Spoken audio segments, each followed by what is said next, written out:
আমার বানাইছো তুমি, আমি তোমার বান্দা, আমার তাড়ায় দিলে আমি যাবো কই?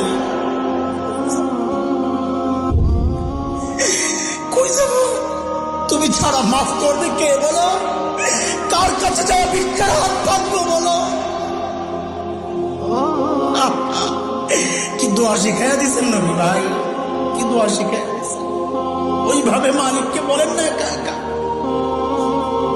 তুমি আমার রব, আনতা রব্বি, আনতা রব্বি, আর কেউ না। পাপ করছি তো তোমারই করছি, নাফরমানি করছি তো তোমারই করছি, আর কারো করি নাই। বানাইছো তুমি, এখন আমি যাবো কই? করে ফেলছি, এখন যাবো কই বলো? কি সুন্দর কথা।